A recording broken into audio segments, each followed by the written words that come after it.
Ya, Mahendra Siregar terpilih sebagai Ketua OJK periode 2022-2027. Selain itu, sejumlah nama familiar lainnya juga masuk dalam jajaran Dewan Komisioner, termasuk diantaranya Direktur Utama BEI, Inarno Jayadi, hingga mantan Deputi Senior Gubernur Senior Bank Indonesia Mirza Aditya Suara. Dan berikut 7 nama Ketua dan anggota Dewan Komisioner OJK yang dipilih Komisi 11 DPR.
Tugas berat menanti 7 anggota Dewan Komisioner OJK yang baru. Sejumlah tantangan sudah terlihat di depan mata terkait dengan industri jasa keuangan dan berbagai masalah eksternal di luar itu.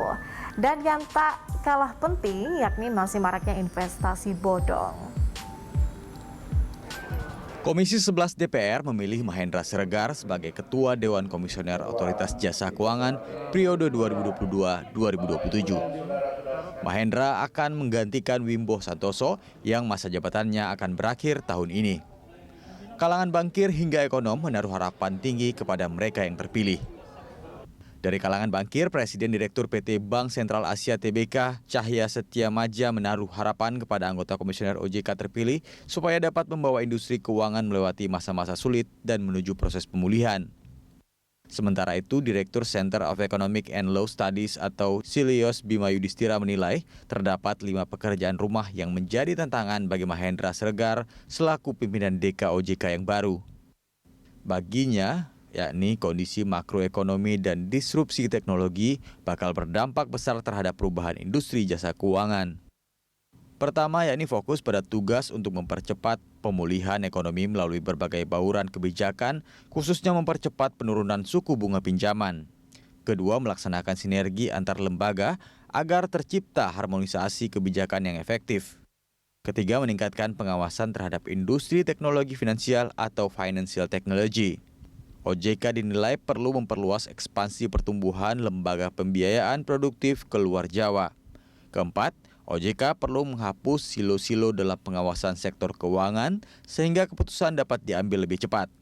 Dan kelima, mendorong literasi keuangan secara menyeluruh baik di pasar modal hingga industri keuangan non-bank.